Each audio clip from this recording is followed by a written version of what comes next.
Ginit Interior Secretary John Vic Remulla na walang special treatment sa kulungan ang kaibigan niyang si dating Senador Bong Revilla. Pero sa kabila niyan, nangakong kalihim na poprotektahan pa rin niya ang kaligtasan ni Revilla sa selda. Nasa frontline balitang yan si Brian Castillo. Walang kaibigan o special treatment. Yan ang pangako ni Interior Secretary John Vic Remulla sa muling pagkakakulong ng matagal niya ng kaibigan na si dating Senador Bong Revilla. Kasunod yan ang pag-aresto sa kanya para sa kasong malversation of public funds o paglustay umano ng pondo ng bayan na sinamahan pa ng pamimeke raw ng mga dokumento. Nag-ugat yan sa umano'y Ghost Flood Control Project sa Pandi, Bulacan. I assure you, walang magiging special treatment doon. We've been lifelong friends ever since the 1980s. But duty calls, there are no exceptions to the rule. Bagamat tiniyak na walang special treatment, nangako pa rin si Remulla ng kaligtasan para kay Revilla sa kulungan. Batay sa commitment order mula sa korte, sa Quezon City Jail male dormitory sa Payatas ikukulong si Revilla. Kine-consider talaga namin yung gang violence kasi iisipin nyo rin yung mga nakakulong doon, di ba? General population yan eh.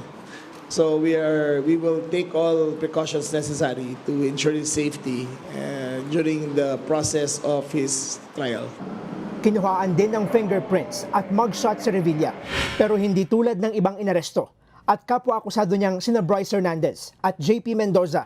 Hindi naglabas ng PNP ng anumang mugshot ng dating senador.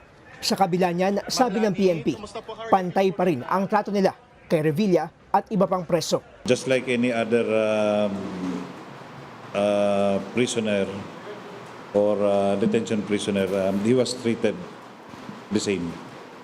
At alam naman po ni Senator Bong na we have observed the police operational procedure when it comes to dealing with